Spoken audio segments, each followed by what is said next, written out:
The Constitution in under 3 minutes. Send this to your friends or save it for the next time somebody's talking about the Constitution and they don't know what they're talking about.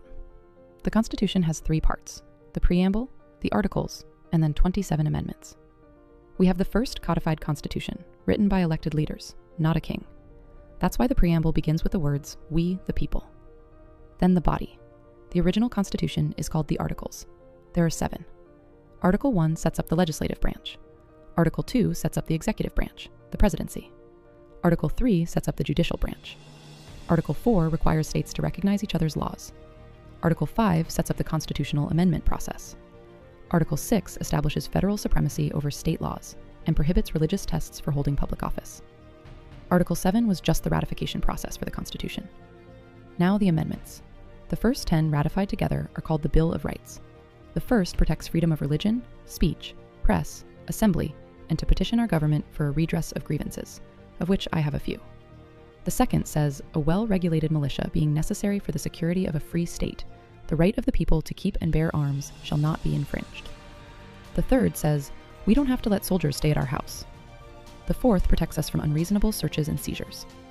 The fifth guarantees due process and requires the government to give us fair compensation if they take our property. The sixth protects several rights of people accused of crimes. The seventh guarantees trial by jury. The eighth prohibits excessive bail and fines, and cruel and unusual punishment. The ninth says, just because we've listed some rights here doesn't mean these are like your only rights. And the 10th says that any power not given by the Constitution to the federal government is left to the states or to the people. The 11th says federal courts can't preside over cases where a state is sued by a citizen of another state or a foreign country. The 12th says the vice president is voted in separately. It's not just the runner-up. The 13th through 15th amendments were the Reconstruction Amendments, passed after the Civil War. 13th abolished slavery. 14th did a lot, including requiring states to respect due process and equal protection. The 15th protects the right to vote regardless of race, color, or previous condition of servitude. The 16th allowed for income tax. The 17th required senators to be elected rather than appointed. The 18th was prohibition. The 19th, in 1920, finally protected women's right to vote. The 20th shortened the length of time between Election Day and Inauguration Day. The 21st, in 1933, repealed prohibition. The 22nd prohibited anyone from being elected president more than twice. The 23rd gave D.C. the right to vote in presidential elections.